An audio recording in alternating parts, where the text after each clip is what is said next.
कसोटी. 6-7 महिने झाले इंद्रपूरला येऊन, पण अद्यापही शिकवणीला तोंड लागेना. तहानेने व्याकुळ झालेला जीव नदीपाशी जावा आणि तीरावरील काटेरी झाडुरामुळे व चिखलामुळे त्याला पाण्यापर्यंत पोचता येऊ नये अशी त्याची अवस्था झाली होती. पाणी डोळ्यांना दिसत होते, पण तोंडात मात्र पडत नव्हते. अन्नाचा ढीग डोळ्यांना दिसावा, त्याच्या खमंग घमघमाटाने आधीच कडाडलेली भूक अधिक कडाडावी आणि त्यातला कणही तोंडात जाऊ नये, हे दुर्दैव भुकेपेक्षाही दुस्सह वाटू लागते तसे पंडितचे झाले. गायनाचार्य विश्वंभर बुवांच्या भेटीमुळे त्याची उपजत कलासक्ती जागृत झाली. त्यांच्या अनुग्रहाच्या आणि आश्रयाच्या आश्वासनामुळे त्या कलासक्तीच्या सफलतेची सुखस्वप्नेही त्याला पडू लागली आणि अमर्याद उत्साहाने तो गुरुगृही आला. तंबोऱ्यावर बोटे फिरवायची तालीम गायनाचार्याने त्याला दिली आणि 1-2 दिवसात हा पहिला पाठ पंडितने आत्मसात केला. गुरुजींच्या गाण्याच्या वेळी तो पहिल्यांदा तंबोरा घेऊन बसला तेव्हा त्याला ब्रह्मानंद झाला होता. आता गुरु महाराज आपल्याला गायनाचे पाठ केव्हा देतील अशी उत्कंठा त्याला वाटू लागली.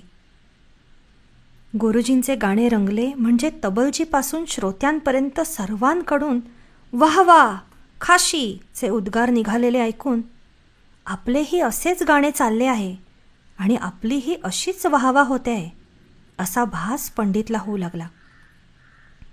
पण त्याचे हे मनोराज्य इतक्या सुलभपणे सिद्धीला जायचे नव्हते.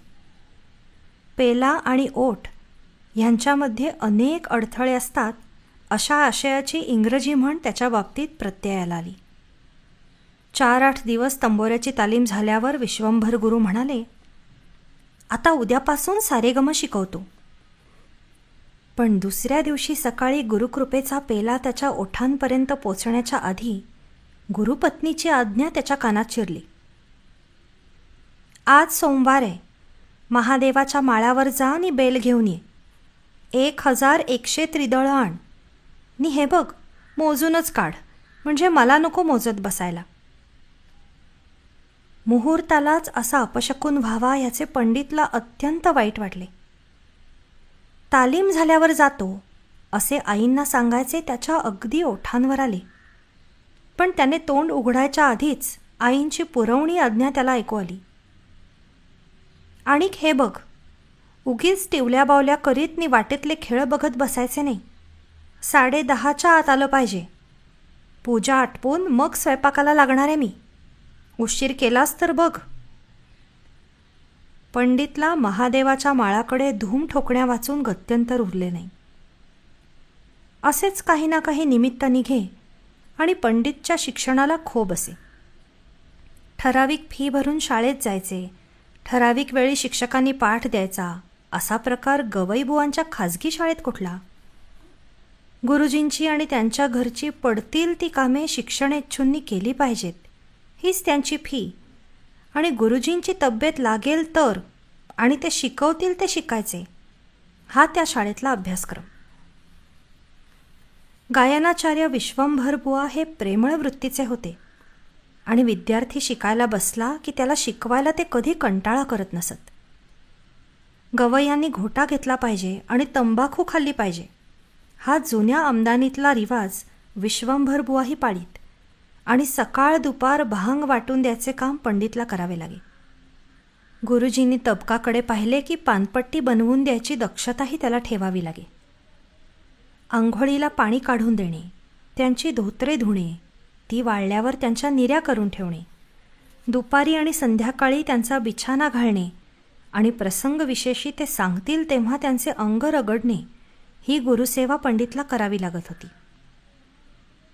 गुरुजींप्रमाणे गुरुजीणबाई, त्यांना विद्यार्थ्यांनी आई म्हणायचा प्रघात होता, पंडितला यथास्थित राबवून घेत. आडाचे पाणी ओढणे, झाडलोट, जमीन सारवणे, भांडी घासणे ही घरची कामे तर त्याला करायला लावीतच, पण बाहेरचे हेलपाटे द्यायलाही त्या अनुमान करत नसत. निदान रडत असलेल्या मुलाला थोडं फिरवून आणायला त्या सांगायच्याच. राबणुकीचे त्याला काही वाटायचे नाही, पण तालीम बुडल्याबद्दल त्याला अतिशय खेद होई. कित्येकदा तर त्याने गवसणीतून तंबोरा काढायला आणि आईंची हाक यायला गाठ पडे. वाढलेल्या ताटावरून उपाशी माणसाला उठवल्यासारखी पंडितची अवस्था होई त्यावेळी. प्रथम हाक ऐकूच आली नाही अशा मिशाने तो तसाच बसे. पण मग आईंच्या तोंडाचा पट्टा असा सुटे की बोलायची सोय नाही. त्यांना आई हे नाव प्राप्त झालेले असले तरी आईचा प्रेमळपणा त्यांच्या अंतःकरणात तिळभरही नव्हता. उलट सासूचा खाष्टपणाच त्यात भरलेला होता. मरमरून कामे केली तरी कौतुकाचा शब्द त्यांच्या तोंडून कधी निघायचा नाही. मात्र ओ द्यायला पळाचा विलंब लागला की शिव्यांची लाखोली त्या मोजीत. नवऱ्याचे विद्यार्थी म्हणजे आपले गुलाम असा त्यांचा समज झालेला होता आणि त्यांनी कामाला थोडा वेळ लावला किंवा कामात बारीक सारीक चूक केली तर त्यांचे कान पिळायला, थोबाडीत मारायला त्या कमी करत नसत. 4-8 दिवसांनी पंडितवर गाल चोळायची पाळी यायचीच. वाड्यात पंडितला माधुकरी मिळे. ती दोन्ही वेळची भूक भागवायला पुरेशी नसे म्हणून आणखी 5-10 घरी त्याला ओम भवती करावी लागे. पण घरातल्या राबणुकीतून आणि तालमीतून त्याची वेळेवर सुटका होत नसे. अन्नछत्रातली पाटी उशिरा गेले तरी मिळत असली तरी घरगुती माधुकरीसाठी 11चे टिपण साधणे भाग असे. आठवड्यातले 4 दिवस तरी पंडितला सरकारी पाटीवरच दोन्ही वेळचे जेवण भागवावे लागे. लहानपणी भूक प्रखर असते आणि धुणे पाण्याच्या राबणुकीमुळे पंडितला ती फार लागायची. दुपारी उरलेल्या चतकोर 2 चतकोरांनी शांत होण्याऐवजी कित्येकदा ती अधिकच भडकायची आणि त्यामुळे रात्री त्याला स्वस्थ झोप लागायची नाही. अशावेळी अंथरुणावर तळमळत पडला असता पंडितला अक्काची, बहिणाताईची आठवण येऊन रडू कोसळायचे. आपण वाराच्या घरी पोटभर जेवून आलो असलो तरी आपली प्रेमळ अक्का आपल्या पोह्यातले घासभर पोहे नाहीतर थालीपीठाचा तुकडा खायला लावायची आणि बहिणाताई देखील आपणाला परोपरीचा खाऊ करून द्यायची.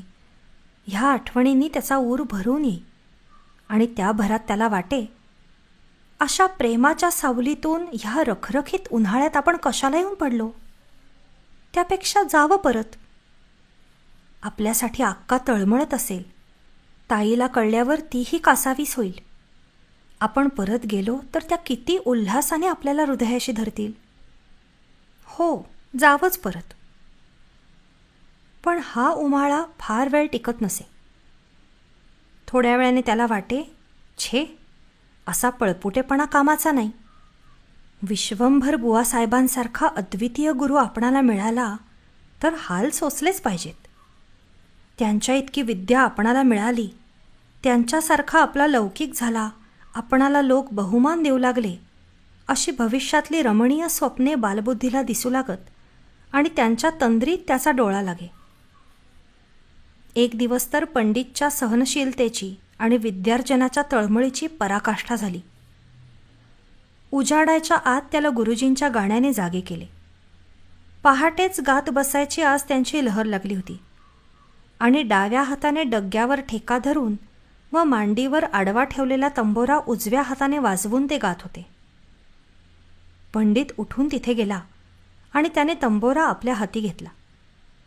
त्यांचे सुंदर आलाप आपल्या कानामनात साठवू लागला. घटका 2 घटका कधी न ऐकलेले अद्वितीय गाणे त्याने ऐकले.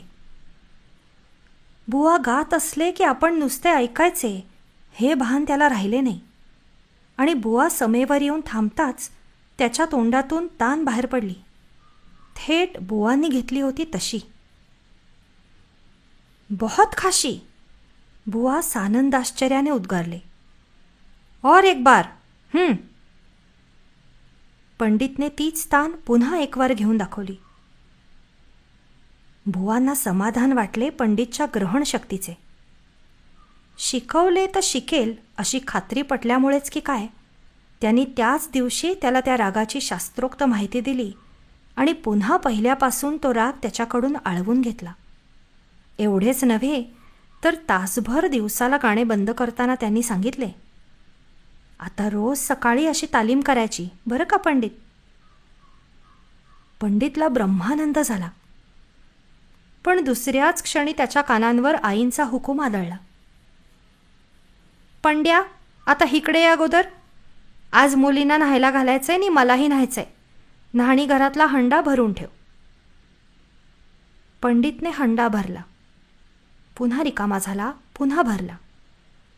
खोल आडाचे पाणी खेचता खेचता त्याला धाप लागली आणि विसाव्यासाठी त्याने रहाटावर डोके टेकले.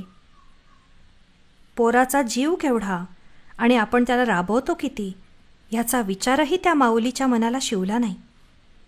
न्हाणी आटोपताच ओले चोथे त्यांनी पंडित पुढे रचले.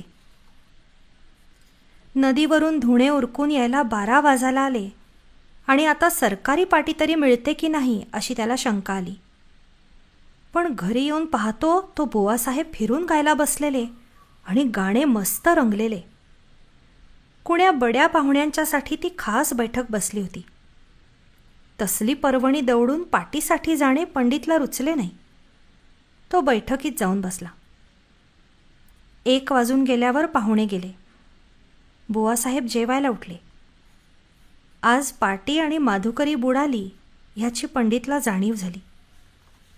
आता काय करायचे ह्या विचारातच पंडितने बैठकीतली आवरावर केली.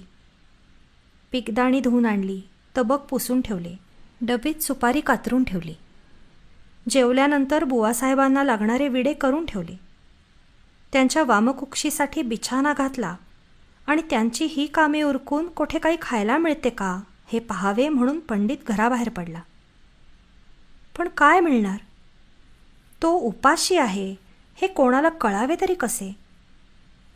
विकत घेऊन काही खावे तर घ्यायचे कशावर? नाही म्हणायला गेल्या अवसेला त्याला कोणीशी 2 पैसे दक्षिणा दिली होती. तेवढे डबोले त्याच्यापाशी होते आणि आता ते खर्च करून आजची वेळ मारून न्यायचे त्याने ठरवले. पण खायला काय घ्यावे हेच त्याच्या लक्षात येईना. किती वेळ तरी तो एका दुकानापुढे नुसता उभा राहिला. त्याच्याकडे लक्ष गेल्यावर दुकानदाराने विचारले, काय पाहिजे रे पोरा? मला खायला हवंय 2 दिडक्यांचं. पण काय हवंय ते सांग की. चुरमुरे, फुटाणे, पेपरमिंट, खडीसाखर, खारीक. पुष्कळ येईल ते द्या. टाक पैसे. पैसे प्रथम पेटीत टाकून दुकानदाराने चुरमुरे त्याच्या खिशात घातले. दुसरे माप घेण्यापूर्वी पंडित म्हणाला, ह्याच्याऐवजी गूळ द्या. पसाभर चुरमुरे आणि लिंबा एवढा गूळ घेऊन पंडित घरी आला. कोणालाही न दिसता आपला फराळ उरकावा म्हणून तो परसात गेला. त्याने पहिला घास तोंडात घातला असेल नसेल तो गुरुजींचा बंडा आणि त्याचे खेळगडी तिथे येऊन थडकले आणि पंडितचे तोंड हलताना पाहून, आम्हाला दे काय खातोस ते, असा त्यांनी गलका सुरू केला. त्या अवचित हल्ल्याने पंडित पुरता गोंधळून गेला. तो त्या टोळधाडीकडे बघतच राहिला. तेवढ्यात बंडा आणि मंडळींनी त्याच्या खिशावर हल्ला चढवला आणि बकाणे भरून आपल्या वाटेने धूम ठोकली. पंडितला रडू कोसळले. डोळ्यातल्या पाण्याबरोबर पोटातली भूक वाहून गेली असती तर किती छान झाले असते. हवालदिल होऊन पंडित घरात गेला. पाणी ढोसून त्याने भुकेची आग तात्पुरती थंड केली. बुवासाहेब वामकुक्षी संपवून उठले होते.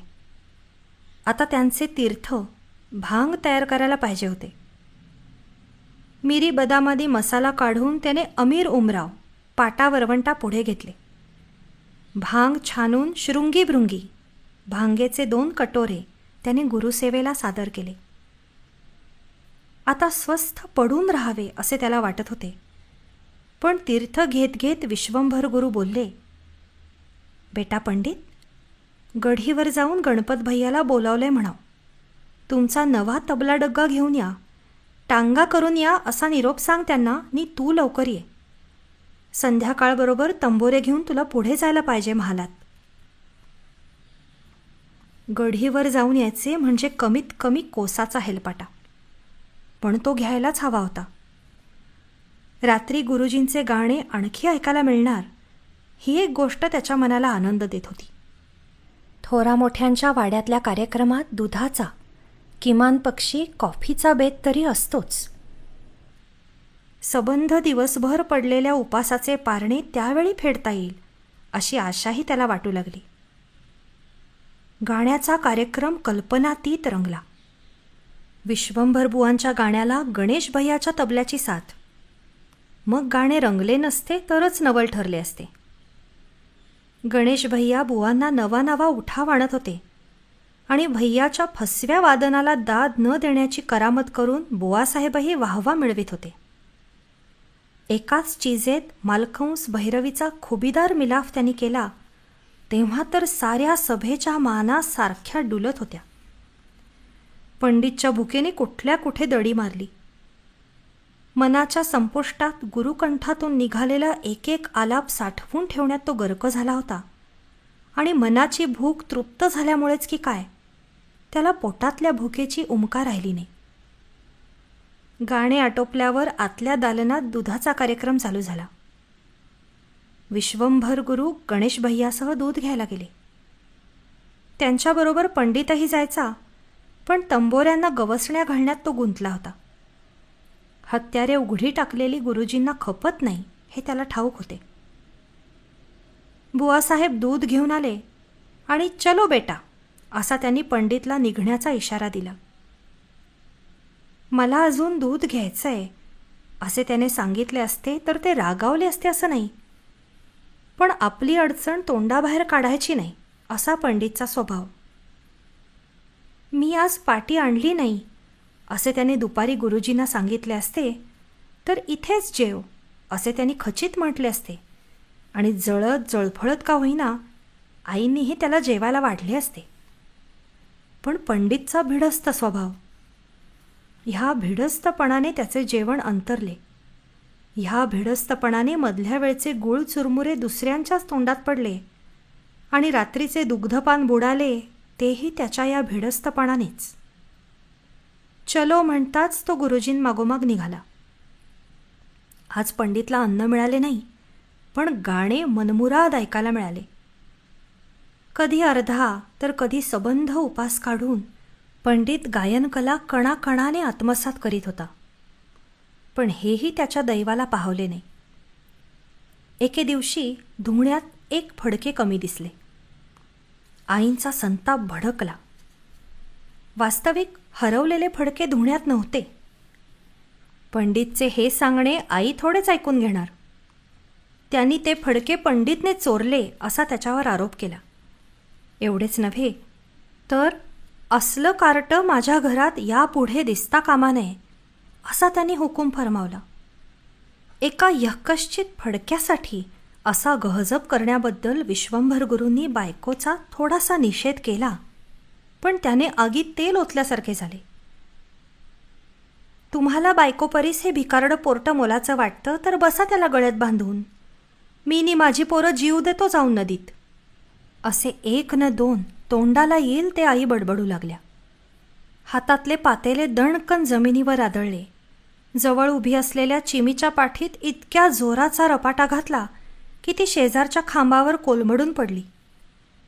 आपल्या पायी महामायेचे हे थैमान चालू राहण्यापेक्षा आपण निघून गेलेले बरे असे पंडितला वाटले आणि तो गुरुजींपुढे जाऊन हताश स्वरात म्हणाला, आईंना त्रास होण्यापेक्षा मी जातो. ठीक आहे बेटा. त्याच्याही पेक्षा असहाय्य स्वरात विश्वंभर गुरु म्हणाले, माझ्यापाशी राहून तुझं कल्याण होणार नाही असं भगवंताला वाटलं असेल म्हणून तो तुला दूर ओढून नेतोय. शेकडो पोरं माझ्याकडे आली नि गेली, पण तुझ्यासारखं माझं मन कोणी ओढून घेतलं नाही. आमच्या घराण्याचं गाणं तुला शिकवावं आणि समाधानानं तंबोरा खाली ठेवावा अशी माझी इच्छा होती, पण बुवांचा कंठ दाटून आला. त्यांचे डोळेही भरून आले. त्यांच्या पायांवर पंडितने भक्तिभावाने डोके टेकले आणि हुंदके देत गुरुघरचा निरोप घेतला. आपले एक घोंगडे, धोतर आणि पैरण घेऊन पंडित घराबाहेर पडला खरा, पण आता जायचे कुठे हा प्रश्न त्याच्यापुढे दत्त म्हणून उभा राहिला. काही दिवस शिकायला येत असलेल्या किसनलालची आणि पंडितची बरीच गट्टी जमलेली होती. त्याने पंडितला आपल्या घरी आनंदाने जागा दिली. एक सोय झाली तर दुसरी गैरसोय त्याला भेडसावायला लागली. ब्राह्मण माधुकर्याने रजपुताच्या घरी माधुकरी कशी न्यायची? पहिले 2-3 दिवस तो माधुकरी घेऊन नदीकाठच्या देवळात जाई आणि 2ही वेळचे जेवण एकदमच करून घे. पण तेही फार वेळ चालले नाही. एका अंमलदाराने ते पाहिले. पंडित आता शिकत नाही तर विद्यार्थ्यांना मिळायची सरकारी पाटी त्याला का द्यायची, असा त्याने आक्षेप घेतला. पाटी बंद झाली तरी एका खाणावळीत वाढपी होऊन पंडितने पोटाची सोय लावून घेतली. येथेच राहायचे, विश्वंभर गुरूंची विद्या हर प्रयत्नाने मिळवायची आणि त्यांच्या घराण्याचे गाणे गाजवून त्यांना समाधान द्यायचे, अशी त्याने मनाशी प्रतिज्ञा केली होती. ही प्रतिज्ञा पुरी करण्यासाठी त्याचे प्रयत्नही चालू होते. रात्री 9 खाणावळीतली शेवटची पंगत उठली की पंडित चोरून विश्वंभर गुरूंच्या परसात शिरे आणि बैठकीच्या खोलीच्या खिडकीशी बसून राही. चांदण्या रात्रीत आपण उघडकीस येऊ ह्या भयाने तो जवळच्या चिंचेच्या झाडावर चढून बसे.